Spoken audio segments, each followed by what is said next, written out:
Mayra Galindo Conqueva.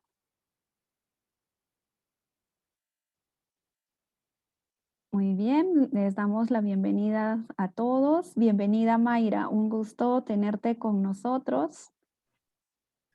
Hola, muy buenas tardes. Muchísimas gracias por la invitación. Muy bien. A ver, para todos los que nos están escuchando y siguiendo, la ponencia de Mayra es prácticas agroecológicas como estrategia de conservación de los polinizadores.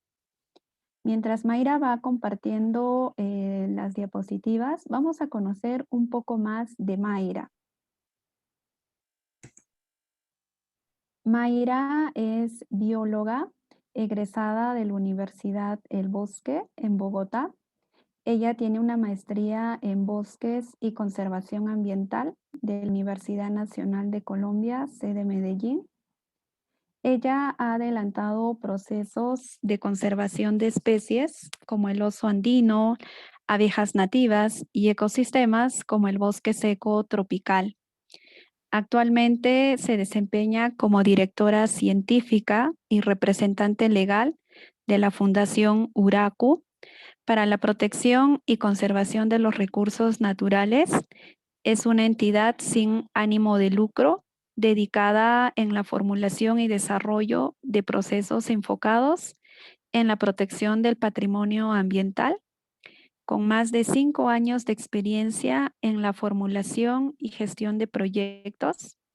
Se ha venido especializando en procesos agroecológicos, en protección de polinizadores, fauna y flora silvestre en el Caribe colombiano.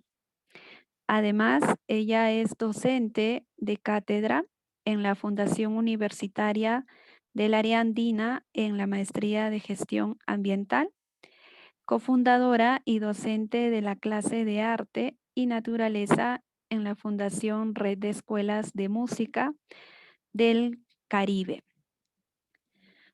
Muy bien, Mayra. Vamos entonces a empezar con la ponencia. Recuerden que una vez que termine Mayra, podemos realizar las preguntas. Pueden ir dejando sus preguntas en el chat. Listo, Mayra, bienvenida. Comenzamos. Bueno, muchísimas gracias nuevamente por la invitación a este espacio de intercambio de conocimientos de la universidad. Como les dijo Gaby, entonces yo soy la directora científica de la Fundación Uracu para la protección y conservación de los recursos naturales y hoy vamos a hablar un poco sobre prácticas agroecológicas y cómo se relaciona todo esto con polinizadores. Pero antes de eso quiero compartir con ustedes unas imágenes para que veamos un poco cómo son estas dinámicas, unas dinámicas que realmente van mucho más allá de lo que el ser humano de pronto puede visualizar. Este es un ejemplo de ello y es cómo el polvo del Sahara, ¿cierto?, está relacionado con diferentes continentes y responde a ciertas dinámicas naturales que se desarrollan aquí en el planeta Tierra. Es decir, acá no hay fronteras, esas fronteras son invención del ser humano. Los departamentos, municipios y países, ¿cierto? No tienen nada que ver con este tipo de acontecimientos naturales. Entonces vemos cómo ese polvo del Sahara logra en el África llegar hasta Colombia, en el Amazonas, ¿cierto? Al igual que en el Brasil. Vemos aquí un poco las dinámicas que desde pequeños de pronto nos han enseñado y son esos elementos y esas dinámicas lineales, como si en la naturaleza y en el planeta Tierra todo fuera un paso a paso, 1, 2, 3, 4, 5. Y se manifiesta también en nuestras relaciones sociales, en diferentes espacios. Nos vemos acá con un espacio vacío, blanco, en el que nos indican que el búho es el consumidor, tenemos la serpiente, el ave, el saltamonte, la planta es la productora. Pero más allá de eso hay una cantidad de redes y de interacciones que no imaginamos. Y así es como nos tenemos que acostumbrar a ver los panoramas, porque la diversidad realmente es algo que el sistema está reprimiendo para que lo aceptemos. Queremos monopolizar, queremos homogenizar la belleza, queremos homogenizar la forma de pensar, pero en la diversidad es que está la clave. Acá vemos entonces un ejemplo de un artículo científico de Heredia y colaboradores en el que nos habla un poco de las interacciones entre los hongos de las maderas y algunos árboles nativos. Fue una investigación que realizaron y nos damos cuenta cómo entre ellos interactúan. No es algo lineal realmente, sino que todos están interactuando como tal. Al igual que este ejemplo que les traigo relacionado con abejas nativas en un agroecosistema aquí en Colombia, en el municipio del Valle del Cauca, en donde nos podemos dar cuenta que a la derecha están las especies de abejas y a la izquierda algunas especies de plantas, ¿cierto? De agroecosistemas como el mango, algunas aromáticas como la albahaca y demás. Y nos damos cuenta realmente que están interactuando entre sí, unas con otras, todas entre todas, etcétera, pero es una red de interacciones sumamente compleja. Y entonces debemos, o la invitación es a que dejemos de ver esas interacciones como algo lineal, ¿cierto? Como de pronto nos muestra esta gráfica de Homer sapiens, como nos han hecho ver la evolución igualmente, que es un proceso lineal y eso no es así. Así que otra invitación que les traigo es a aceptar esa complejidad. Debemos aceptarla, pero no desde la perspectiva de la dificultad, sino realmente desde lo diverso que es. Estas son algunas fotografías de ecosistemas aquí en Colombia. Esto es en la Sierra Nevada de Santa Marta, uno de los sistemas o montaña litoral más alta aquí en Sudamérica. Aquí estamos en un bosque seco tropical, en donde nos damos cuenta que esta fotografía nos muestra 4 individuos de una especie que es Alobata seniculus, es el mono aullador, le llamamos aquí, porque su forma de comunicación es como si estuviera aullando. Pero aquí más allá de las especies de plantas y animales que hay, nos damos cuenta que hay diferentes formas en las hojas, diferentes matices, colores y hay una comunicación entre ellos. Si vamos más allá nos damos cuenta que hay una planta en floración, entonces eso nos puede dar señal de qué época o temporada del año es, ¿cierto? Entonces hay una comunicación y hay una interacción entre todo lo que se puede ver en la fotografía. Aquí ya si vamos más a fondo, también son estribaciones de esta Sierra Nevada de Santa Marta aquí en Colombia y nos damos cuenta que ya vemos personas. Vemos acá en primer plano algunas plantas de plátano que nos dan indicios de que hay personas cultivando allí. Así que realmente este diálogo se debe hacer intercambiando saberes entre todos y todas. Realmente nadie tiene un conocimiento absoluto y mucho menos cuando trabajamos con comunidades. Realmente nos vamos nutriendo unos con otros. Y esta es otra fotografía de la Sierra Nevada, pero ya hacia el lado litoral, hacia el lado del mar, en donde es un poco un símil de cómo de pronto el ser humano viene dándole la espalda a estos ecosistemas, ¿cierto? Que realmente están interactuando y se encuentran relacionadas. De pronto las personas que viven en el interior del país, que no están con acceso al mar, no visualizan la relación que tienen con él, sino que es un lugar simplemente para ir a pasear, para ir a disfrutar, pero realmente está relacionado porque lo que están consumiendo, las aguas, los ríos y demás, ¿a dónde van a llegar? Pues a estos ecosistemas. Entonces realmente estamos relacionados con todo. Y finalmente acá les comparto otra fotografía del lugar donde me encuentro en estos momentos. También hace parte de ese complejo montañoso. Se llama la ciudad de Valledupar, en el Caribe colombiano, y nos muestra que realmente no podemos ignorar este ecosistema que se encuentra acá. Como ciudad no podemos vivir pensando que allí no se manifiesta absolutamente nada, porque está muy relacionado con el clima, está muy relacionado con las personas que se encuentran cultivando productos, ¿cierto? Para el abastecimiento de muchas ciudades, etc. Hay una interacción realmente compleja y directa. No es algo que solamente le compete a los biólogos, los ecólogos, ecólogas y a científicos y científicas. No, esto es algo que nos compete absolutamente a todos. Entonces la dinámica es verla así como una bicicleta. Muchos de ustedes han tenido la oportunidad de montar en este medio de transporte. Es decir, su función realmente es desplazarnos de un punto A hasta un punto B. Podemos ver que hay diseños diferentes, pero su funcionalidad es la misma. Y nos damos cuenta que está compuesto por diferentes elementos, elementos de suma importancia, no uno más importante que el otro, sino que se engranan y forman y completan una función. Si le hace falta el manubrio, pues es difícil maniobrar la cicla, pero cumple su función. Si le quitamos la silla va a ser muy incómodo, pero cumple su función. Si le quitamos una llanta, pues obviamente ya no va a poder desplazarse del punto A al punto B, a no ser que usted lo lleve en los hombros. Entonces, todo está relacionado entre sí. Es así como nace nuestra organización, la Fundación Uraku. Uraku significa en lengua huaca, uno de los pueblos originarios de la Sierra Nevada de Santa Marta, significa hogar, el lugar donde convive la familia, ¿cierto? En donde vive en armonía. Y es como un símil o una analogía de lo que queremos lograr con nuestras acciones. Mejoramiento aislado de la naturaleza, sino que realmente hacemos parte de ella. Somos naturaleza. Tenemos diferentes programas, diferentes actividades y procesos, pero hoy les voy a hablar específicamente de lo que es agroecología, polinizadores y cómo nació la red de guardianes de abejas. Obviamente, transversalmente a esto está todo el tema del material divulgativo que generamos y la transferencia de saberes, que es muy importante para nosotros y más adelante les vamos a comentar. Antes de eso, hay que ponernos un poco en contexto.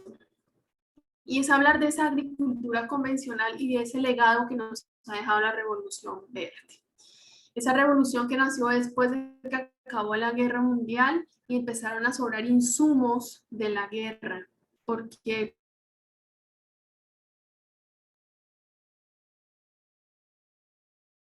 agricultura. Entonces nos damos cuenta que estos diseños de maquinaria que se usan en los monocultivos y en esas producciones industriales, pues son ese legado, ¿no? Son esa inspiración de esas máquinas de guerra y demás, que ahora pues la guerra está en nuestros suelos.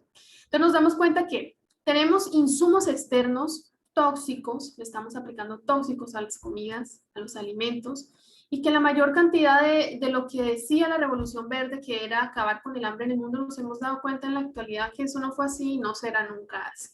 Por eso la propuesta es más allá de todo esto que vemos en la convencionalidad. Esto es por nombrar algunos porque son muchísimos. Nos damos cuenta que algunos de sus impactos ocultos son esa aplicación exorbitante, exagerada, de lo que son, digamos, los fertilizantes. Esto es un ejemplo de el río Mississippi, ¿cierto? Cómo transporta sedimentos al Golfo de México. Acá hablamos de una sobrefertilización.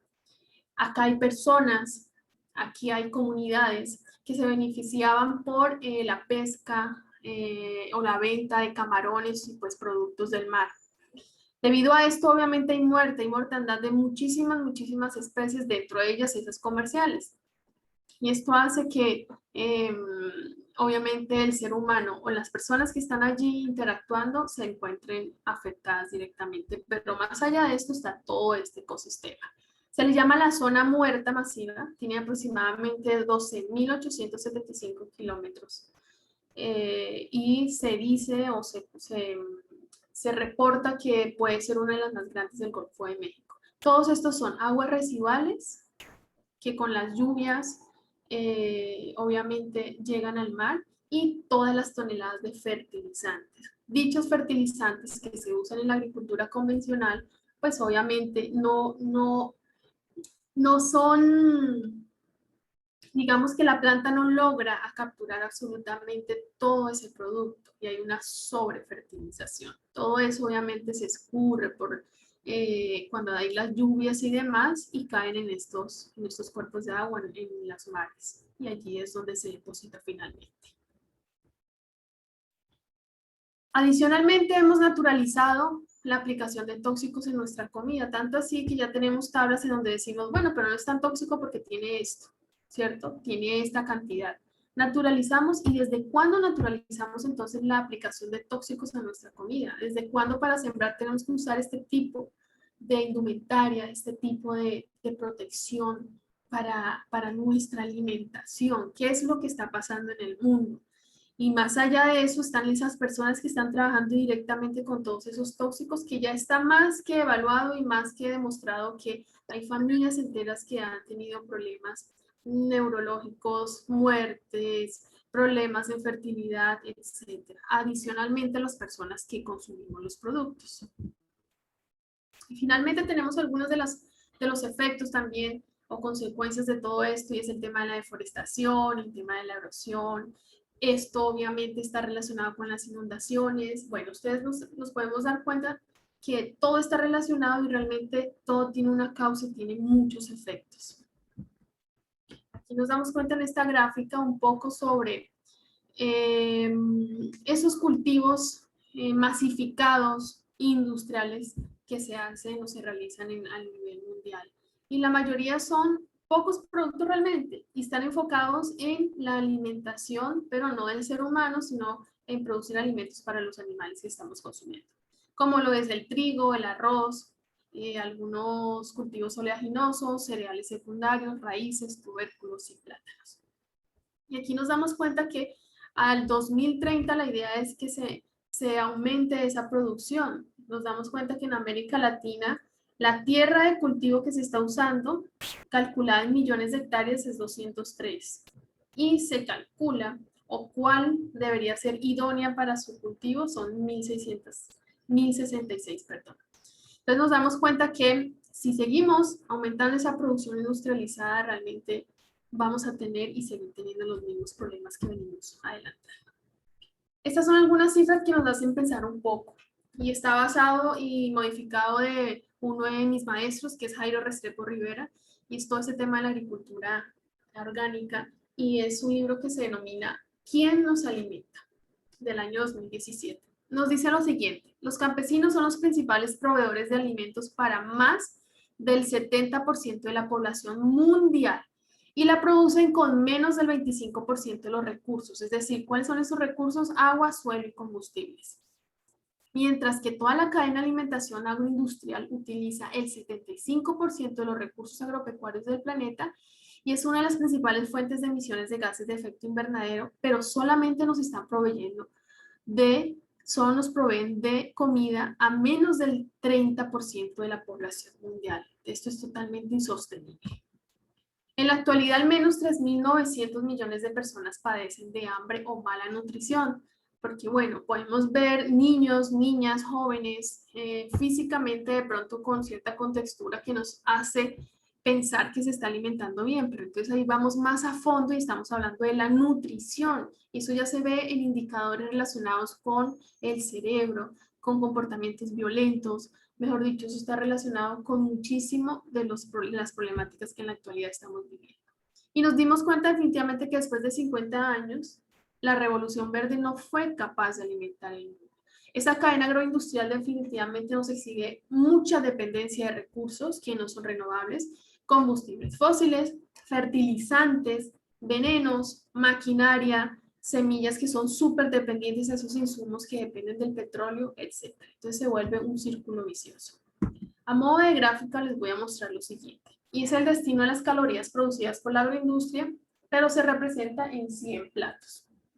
Es decir, acá les estoy mostrando el 100%. Nos damos cuenta que el 44% se destina a la producción de la carne. 15% se destina o se pierden en el transporte y almacenamiento. 9% se usa para biocombustibles y otros productos. 8% se destinan a la basura. Una de las grandes problemáticas a nivel mundial es el desperdicio de la alimentación, de los alimentos. Y finalmente, solo 24 son comidas directamente por la gente. Les pregunto a ustedes, ¿creen que esto es realmente sostenible? Vamos a darnos cuenta. Voy a compartirles un fragmento de un video sumamente importante que es de la Vía Campesina, un movimiento a nivel mundial que lucha por todas estas luchas campesinas que están muy relacionadas con la soberanía alimentaria. Entonces vamos a ver un poco de qué se trata.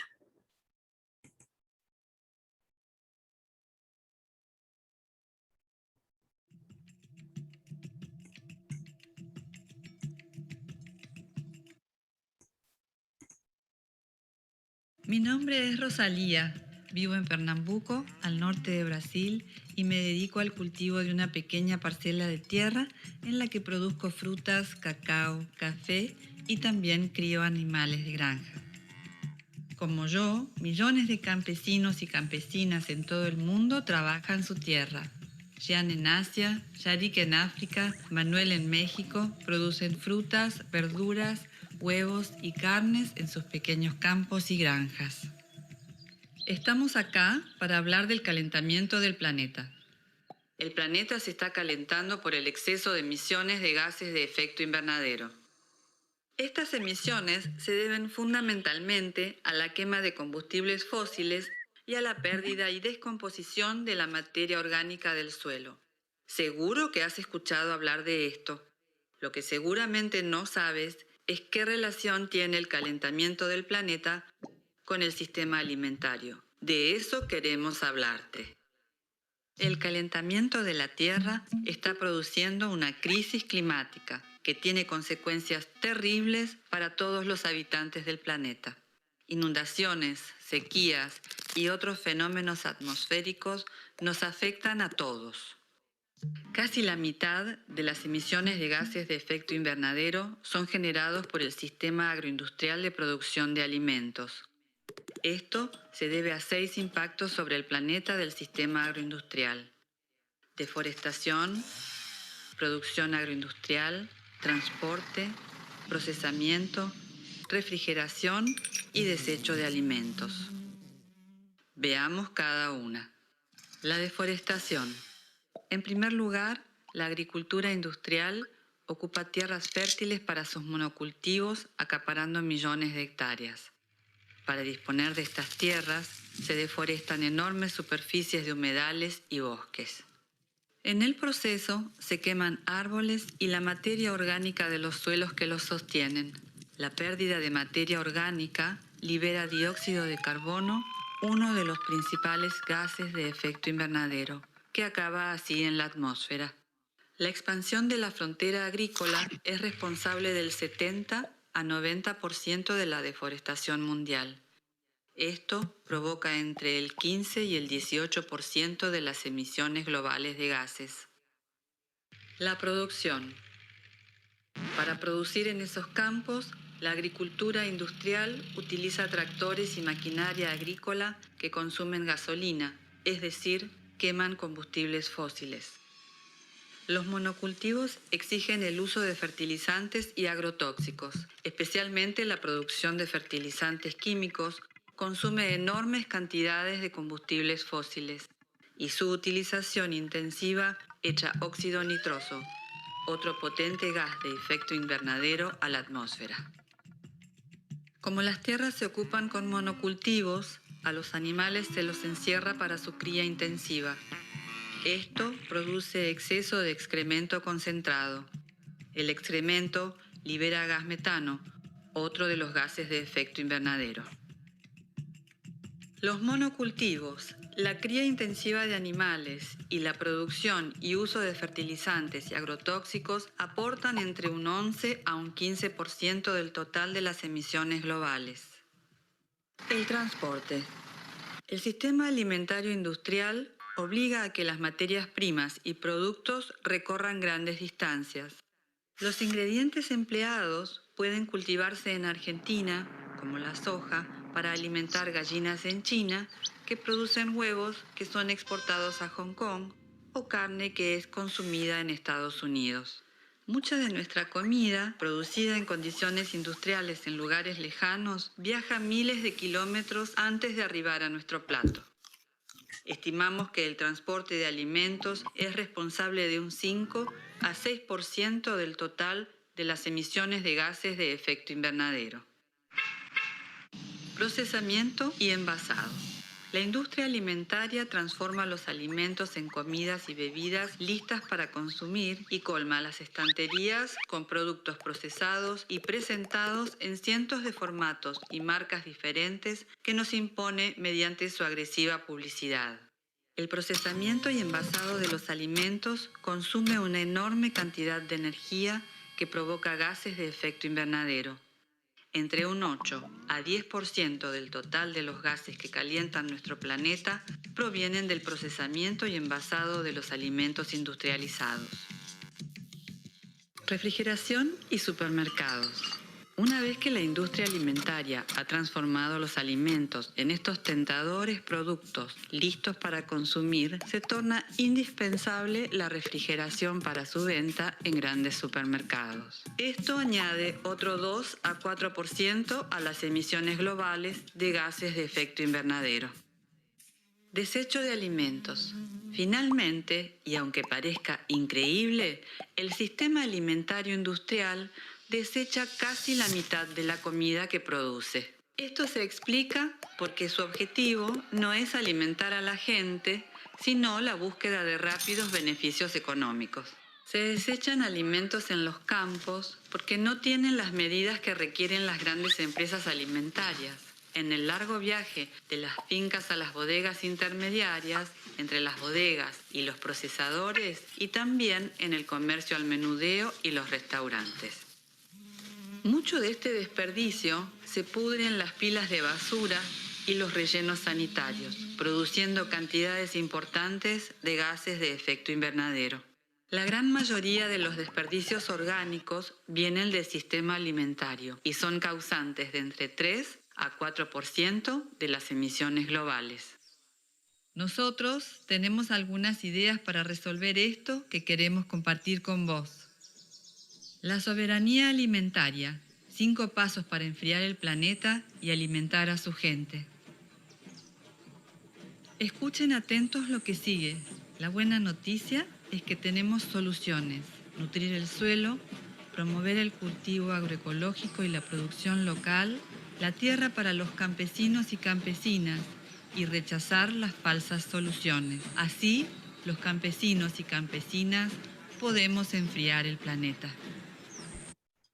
Bueno, entonces este es un fragmento de ese video, lo pueden buscar en YouTube, de la vía campesina. De esta forma, entonces, realmente el campo y lo que desarrollamos para nuestra alimentación puede tener un efecto positivo para disminuir todos esos cambios que hay a nivel climático en el mundo, ¿no? Este es un diagrama, un mapa de las zonas donde estamos interviniendo en la actualidad. Son 5 fincas que se beneficiaron con el proceso y con los que estamos desarrollando las dinámicas. Nos damos cuenta un poco de cómo es el contexto y es que las vías de acceso son muy complicadas. Hay personas que viven allí que nunca han venido al municipio. Sacar los productos y las cosechas es sumamente complicado y obviamente que se encarecen o cada vez es más caro porque son pocos los transportes que suben hasta allá. Sin embargo, esta zona es sumamente productiva, es un suelo muy bueno y se produce una gran diversidad de alimentos que se consumen aquí en la zona. Sin embargo, nos damos cuenta que aparte de la vía, los accesos son muy malos, no tenemos centros de salud allí, no hay energía eléctrica, es decir, servicios básicos no los hay.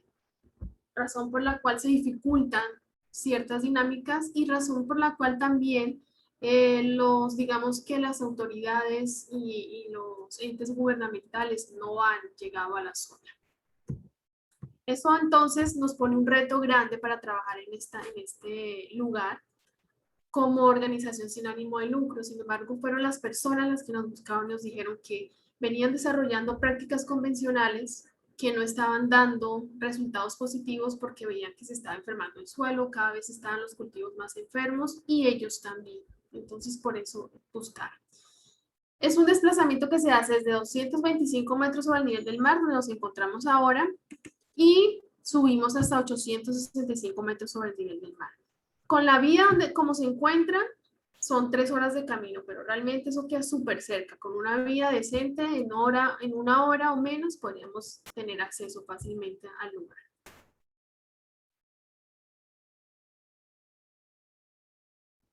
Es un sistema montañoso y aquí llegamos a nuestra zona. De esta forma desarrollamos diferentes actividades enfocadas en agroecología, agricultura orgánica, que le dan al campesino, a la campesina, al agricultor y a la agricultora mayor, ¿cómo se diría? Decisión de lo que quiere consumir, de lo que quiere sembrar de una forma sana. Estas son algunas de las herramientas y tecnologías como son el agronivel o el nivel ENA, por medio del cual trazamos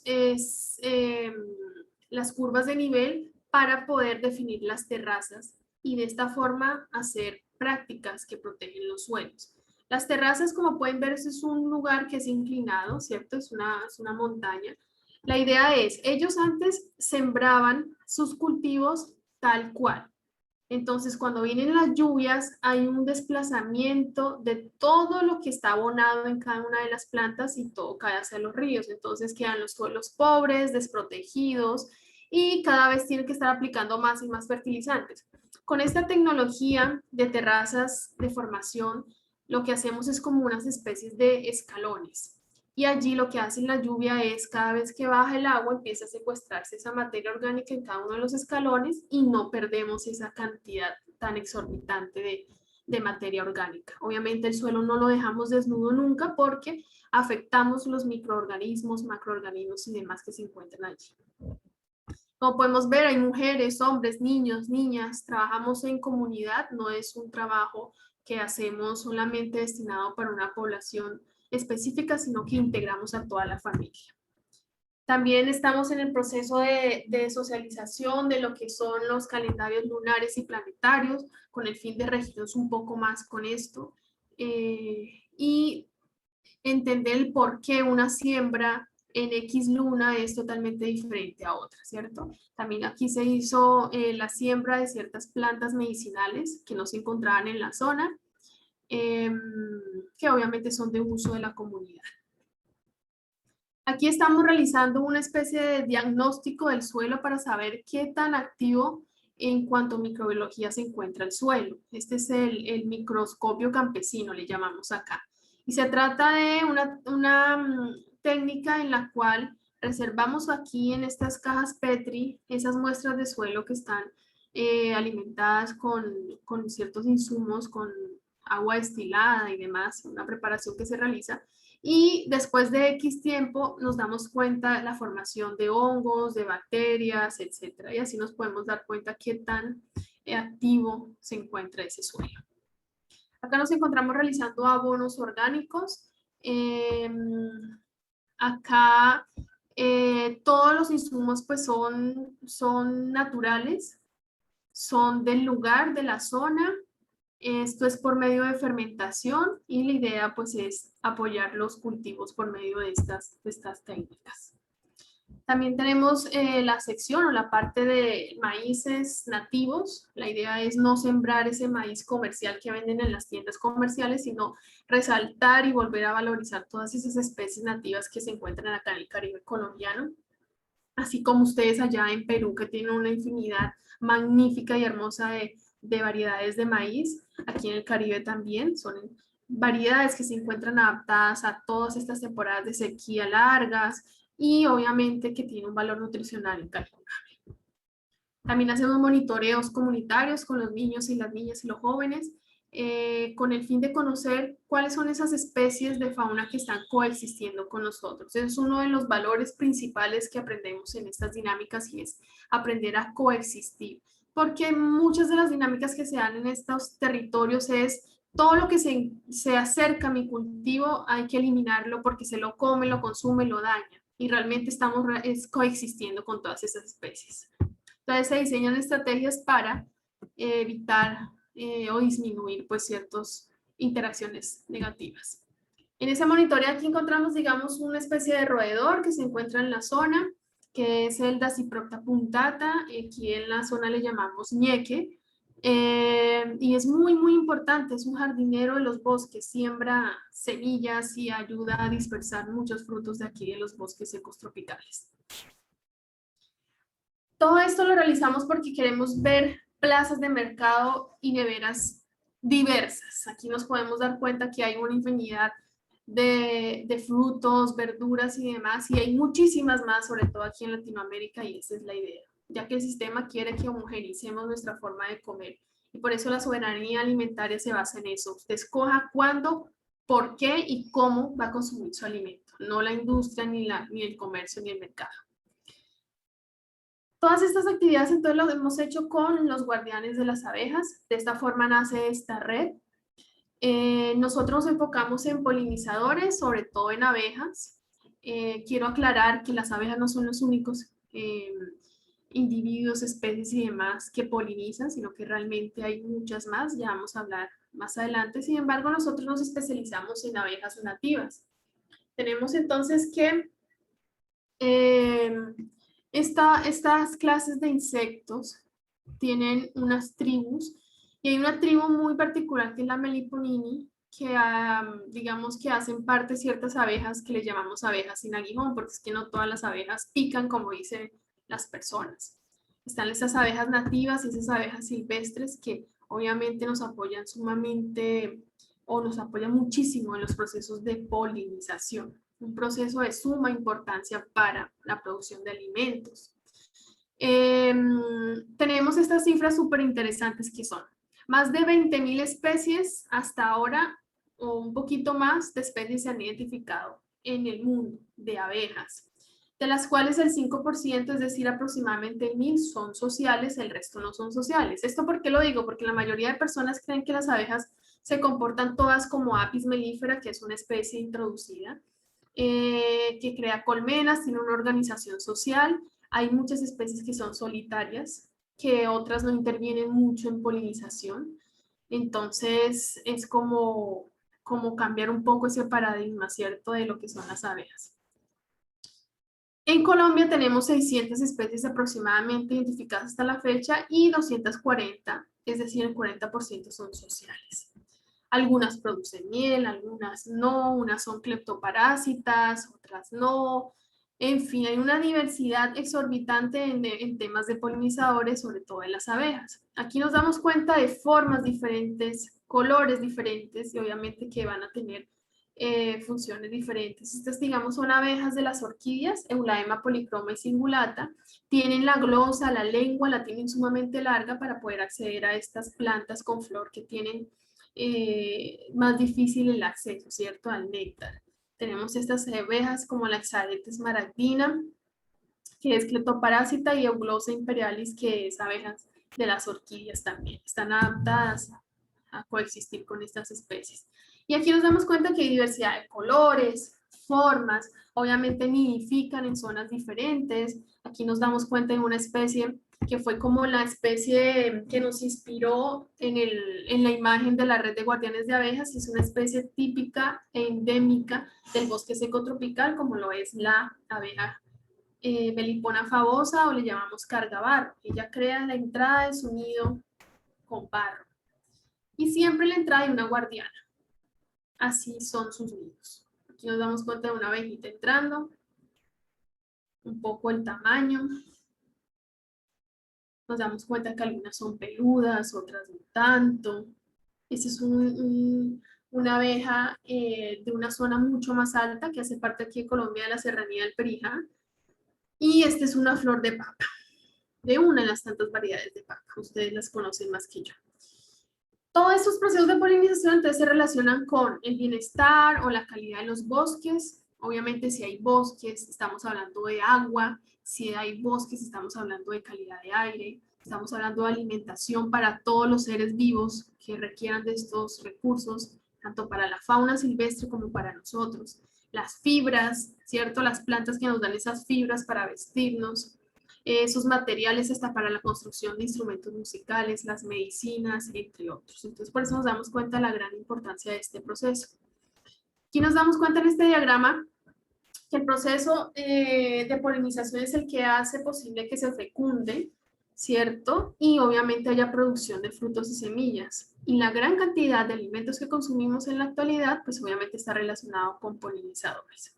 Entonces acá nos damos cuenta que la planta produce su polen, el proceso de polinización donde los insectos transportan ese polen, se fecunda el óvulo, hay una formación de semilla y fruto, ¿cierto? Y así sigue el ciclo. Esos son algunos de especies que también están relacionados con la polinización o de grupos. Hay mamíferos como los murciélagos, tenemos las aves, mariposas, moscas, las abejas, avispas, bueno, hay muchas especies y grupos involucrados en este proceso de la polinización. Y todos los efectos que tienen estos insumos tóxicos que le aplicamos a los cultivos, obviamente afecta todo esto. Afecta también el agua, afecta a los bosques, afecta todo lo que esté a su alrededor. La red de guardianes de abejas entonces nace sobre todo en bosque seco tropical como estrategia de conservación de uno de los ecosistemas más amenazados aquí en el país. Esta red está pensada para que visibilicemos todas esas iniciativas que personas naturales y organizaciones están desarrollando en pro de la protección y conservación de polinizadores, sobre todo abejas nativas. Ustedes pueden ingresar a nuestra página web como www.fundacionuracu.org y pueden ver las experiencias que se enfocan en la protección de las abejas, o si quieren hacer parte de esta red, también pueden hacerlo por medio de este formulario. Aquí nos damos cuenta de las personas que han ingresado en las organizaciones. Tenemos 3 en Colombia, 1 en Guatemala y 2 en México. El enfoque, pues obviamente está relacionado con prácticas amigables con el ambiente, como son muchísimas las que hay en la actualidad. Afortunadamente tenemos cómo revertir todos estos efectos. Está la agroecología, la agricultura orgánica, tenemos la agroforestería, los procesos de permacultura, etc. Y también desarrollamos diferentes actividades. Ahora, pues con todo este tema de la pandemia, aprovechamos para hacer actividades virtuales como conversatorios. Esto fue el lanzamiento de la red con los 3 primeros integrantes de la red. Fue muy interesante mostrar todas estas iniciativas porque la idea es que me sirva de inspiración para saber que puedo ser un agente que actúa, ¿cierto?, positivamente para cambiar esta actualidad. Y obviamente es una red que nos une como comunidad. Realizamos también conversatorios al público no experto para que conozcamos las diferentes mieles que se producen, todos los mitos que hay detrás de las mieles. Miren que aquí hay colores diferentes, sabores diferentes, porque todo depende de la oferta floral que se encuentre en la zona, qué especie de abeja la está procesando y demás. Y uno como consumidor también tiene esa responsabilidad, ¿no? De conocer que hay otras especies de abejas, porque efectivamente si llenamos el mundo solamente de apis mellifera, pues gravísimo. Hay especies que están específicamente adaptadas a cierta flora de la zona. También hacemos actividades con niños, niñas en jardines infantiles. Esto fue una actividad que hicimos con Paladar Biodiverso, en donde hacemos toda una preparación de alimentos, lo de las mieles y demás, para que pues ellos también conozcan sobre esto. Si se hace parte de la red, es una plataforma donde queremos intercambiar saberes, hay grupos de apoyo, diálogos, fortalecimiento, divulgación de eventos y actividades. Todo se complementa con la misión COCO. La misión COCO es conocer para conservar, ya que sabemos que el desconocimiento es una de las causas por las cuales se pierde diversidad biológica en el mundo. Entonces hay que generar información y de forma constante apoyamos el tema de la democratización de la información. Todo este material lo pueden encontrar en la página web, es libre, lo pueden compartir, lo pueden copiar, lo que quieran. La idea es que todas y todas lo tengamos. Tenemos esta cartilla que son de abejas silvestres de bosque seco tropical, de una investigación que realizamos. Hace poco lanzamos este afiche con algunas especies que identificamos en las zonas donde trabajamos con las comunidades y los procesos de agroecología. Y muy pronto en estos días salimos con esta cartilla que se llama Coexistiendo en nuestra vereda, conceptos básicos para iniciar cambios en la relación con el entorno. Obviamente también publicamos en las plataformas científicas con el fin de que también se divulgue esta información. Y estos son algunos de los talleres que desarrollamos con los niños y las niñas de los jardines para difundir esa información.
Esta es otra actividad que realizamos en una comunidad indígena de aquí en la zona.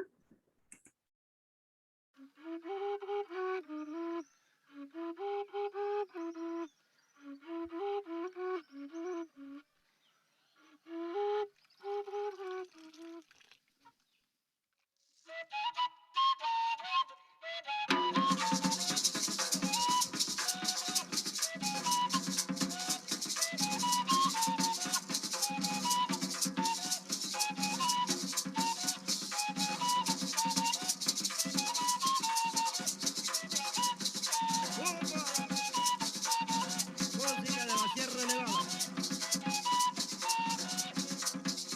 Este año no tengo maíz, este año no tengo maíz, porque se lo comió la ardilla, que se lo comió la ardilla. Tengo una chocola nueva que se llama la cosquilla, tengo una chocola nueva que se llama...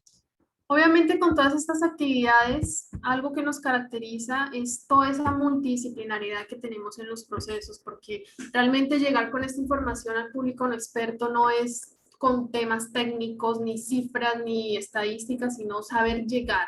Por eso incluimos temas relacionados con origami. Este es un proceso que estamos adelantando con la Red de Escuelas de Música del Caribe, un proceso muy bonito aquí en la región, donde los niños tienen formación musical, pero adicionalmente también el conocimiento de su entorno. Entonces la Fundación Uraku ahí también desarrolla la clase de arte y naturaleza y también obviamente habla de los proyectos de polinización.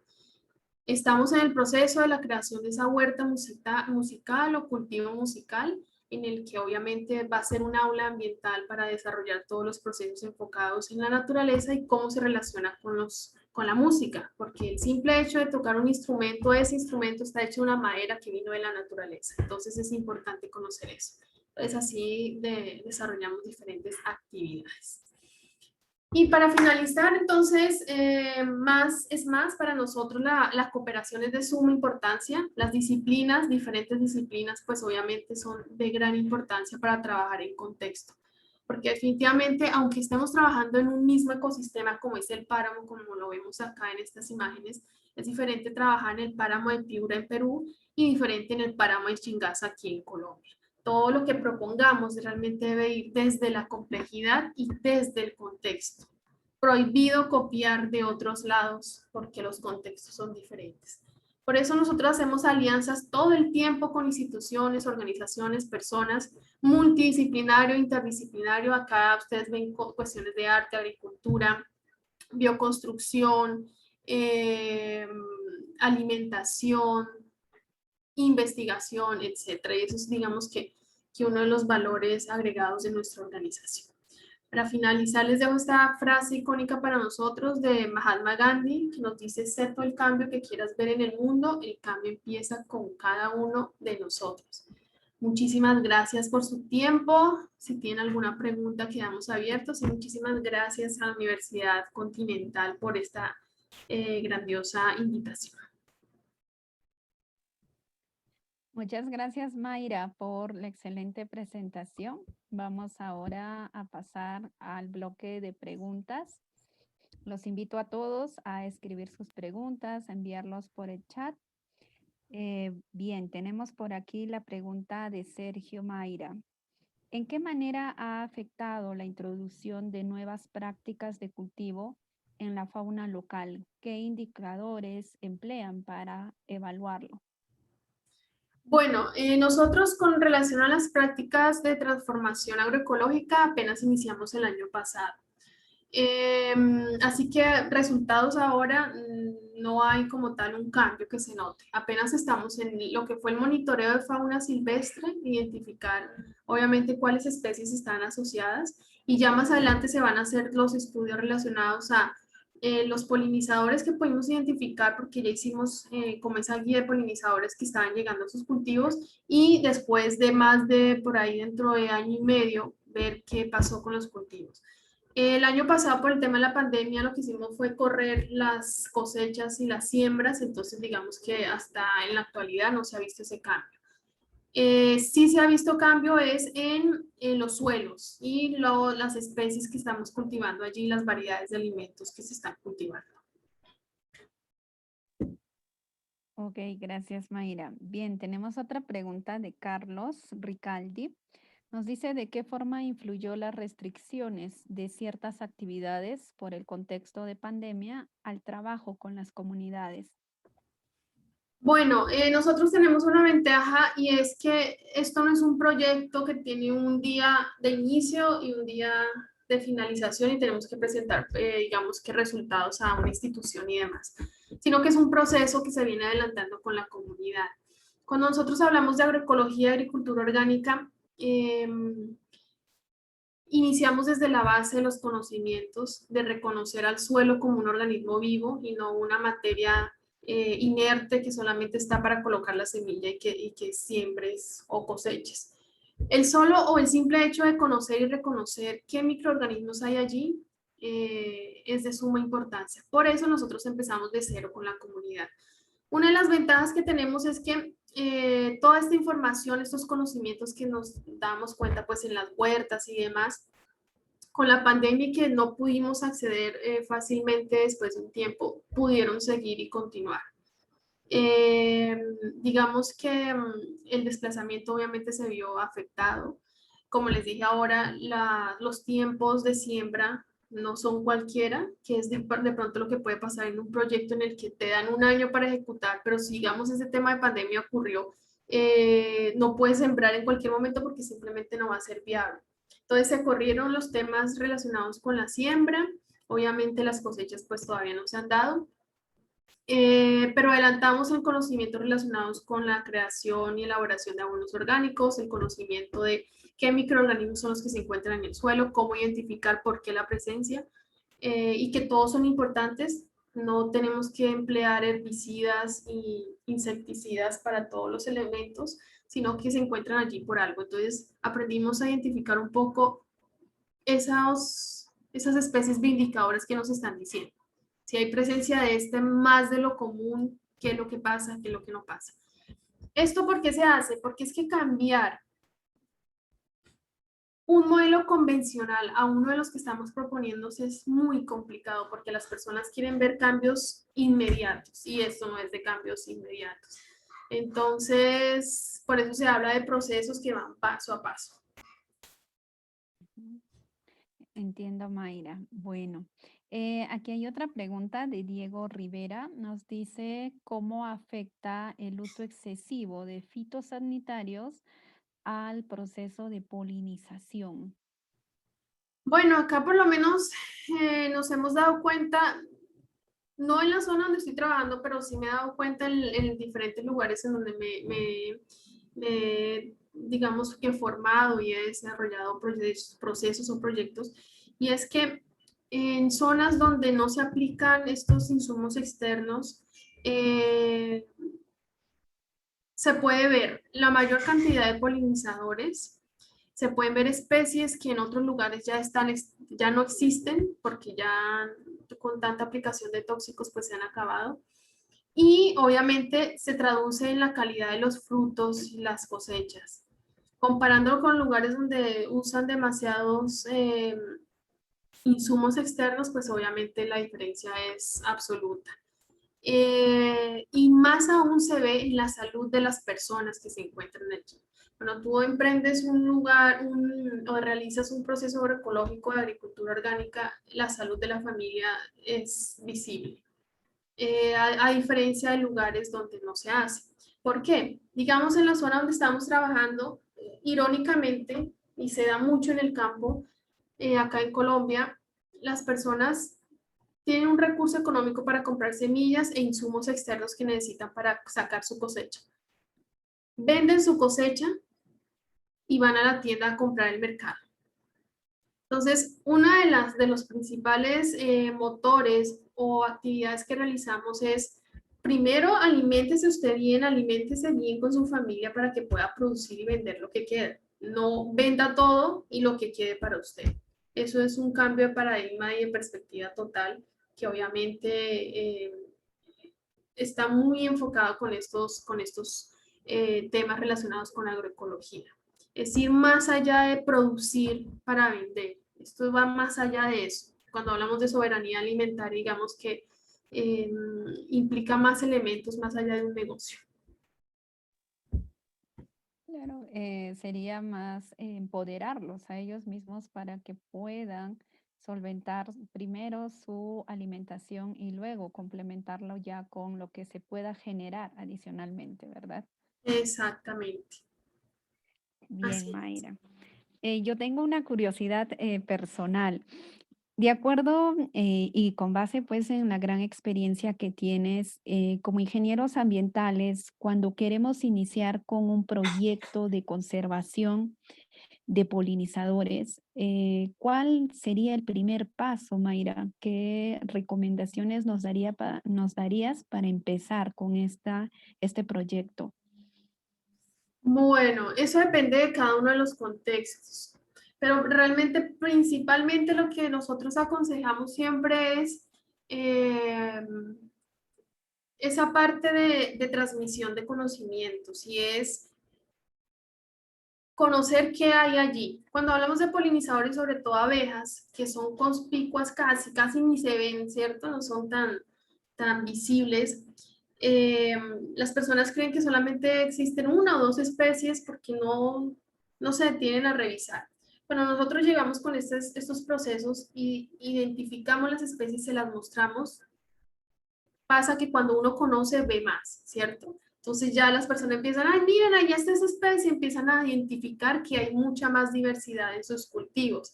Entonces, conocer esas especies realmente es de suma importancia. Conocer que los murciélagos hacen parte de estos procesos, desmitificar un poco el tema de los murciélagos, porque en campo es sumamente fuerte, por lo menos acá en Colombia.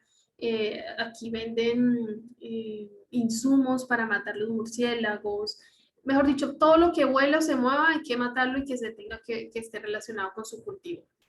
Entonces, iniciar los procesos realmente en campo, no en un aula de 4 paredes con un proyector, sino en campo, mostrarles el suelo, mostrarles que hay insectos, que hay artrópodos, que tiene esta función, que hace esto, empieza a cambiar la visión.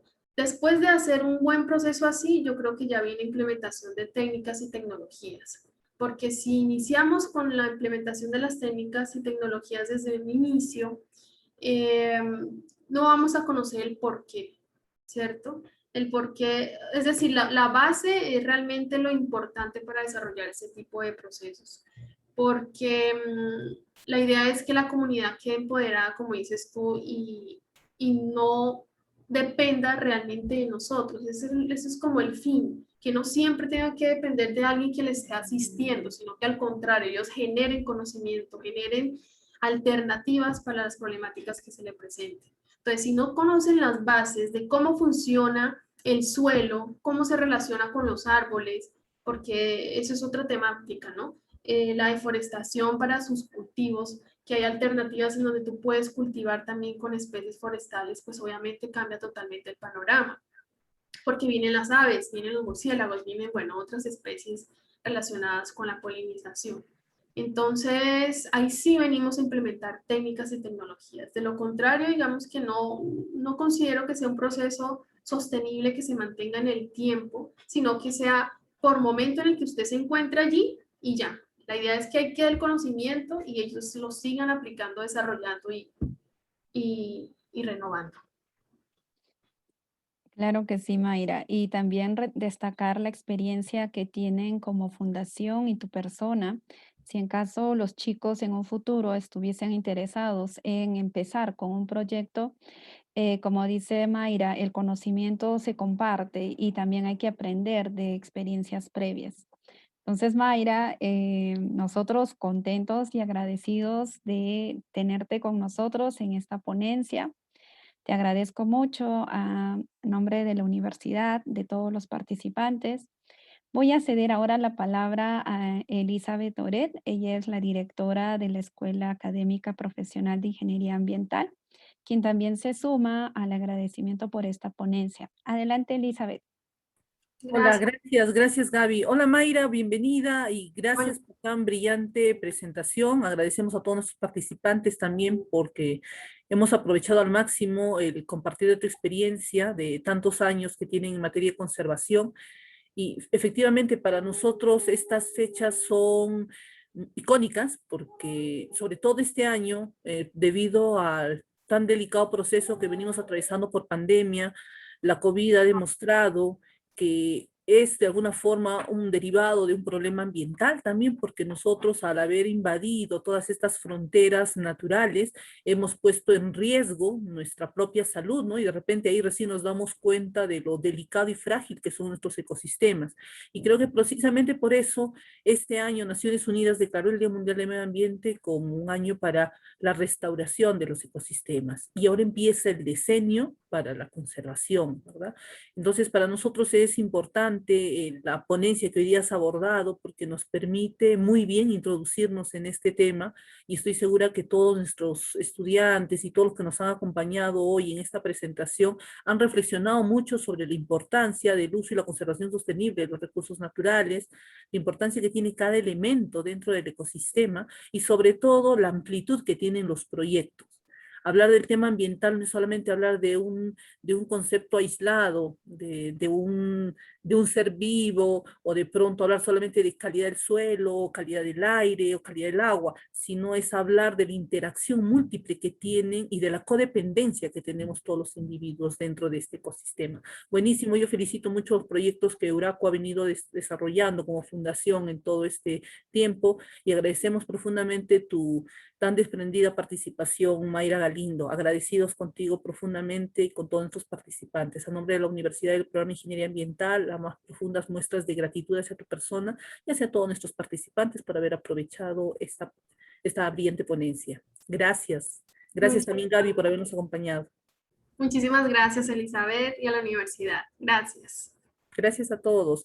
No se olviden, por favor, seguir participando del resto de ponencias que tenemos con motivo de conmemorar el Día Mundial del Ambiente. El día de mañana tenemos 2 exposiciones más con invitados rusos a las 2:30 de la tarde y luego a las 5:30 de la tarde. El de 2:30 vinculado al tratamiento avanzado de aguas residuales y a las 5:30 vinculado al tema de Industria 4.0 y los procesos industriales sostenibles.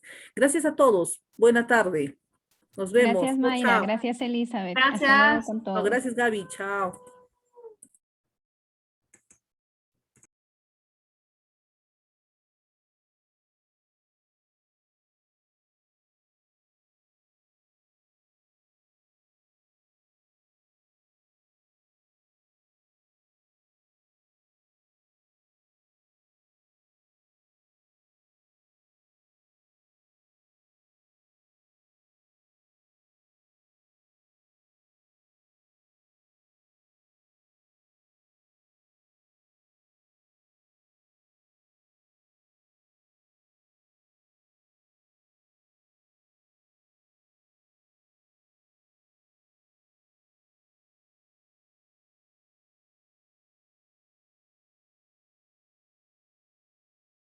Esa es la tercera ponencia.